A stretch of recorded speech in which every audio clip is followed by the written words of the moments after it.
in the course of my own growth and the development of my own consciousness, and reading the history void as much as possible from a Eurocentric view, I've come to understand that those who were taken were not slaves. So when we talk about the embarkation of slaves, that language, and language is so important. We're talking about the embarkation of free people who were enslaved by Europeans. So people taken from Africa were not slaves. So we've got to rid ourselves of that intentional socialization that makes us think that when Europeans came to Africa, they just tapped into something that was already happening. That's not the truth. The reality is that free people were enslaved. Bimbia is a place in Cameroon, really only 8 kilometers from Limbe. Anybody know Limbe? We know Limbe, but it's so interesting. Bimbia is so close, but we did not know.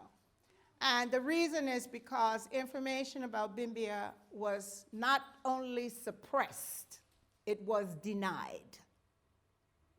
Not only suppressed, but was denied.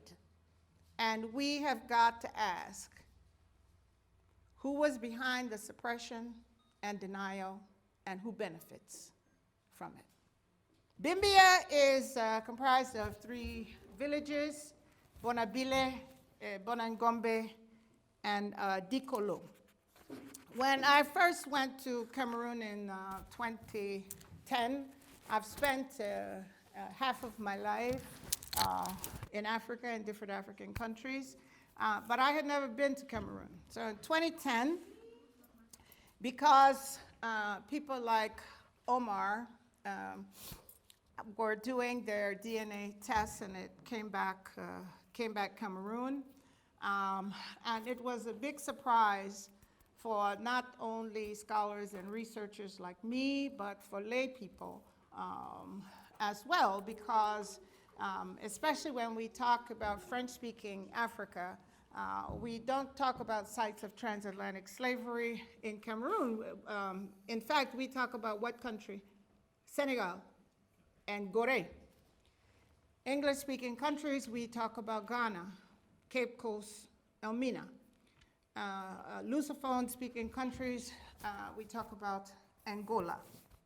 So for so many people to have DNA, Cameroon, Tika, Bamileke, Iwando, it was a surprise to many people. So I started looking for the exit points. I said, well, if there are so many ADN Cameroonians, there's an exit point. There has to be an exit point. And I came across Bimbia in a library at Arizona State University.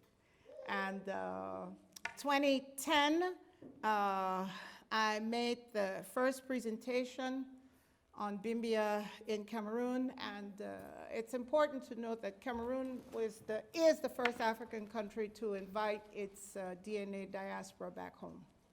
And I think that that deserves a commendation, at least from the African Union. So I was a volunteer researcher for a reconnection program, and the reaction of my colleagues and some of the most brilliant people I know, really, some of them said, you're here from the US, you're telling us there's a site of transatlantic slavery in our own backyard. If this was here, we would know. So as good researchers do, they did their own research to validate what I was saying. In fact, they saw that Bimbia was indeed a site of transatlantic slavery, and in 2013, The Cameroon government declared Bimbia a National Cultural Heritage Site, 2013. And that's remarkable. That's remarkable. That took, comparatively, it's a short time. It took 3 years. And today, Bimbia is on the list for consideration of a UNESCO World Heritage Site. And that is incredible. That is incredible.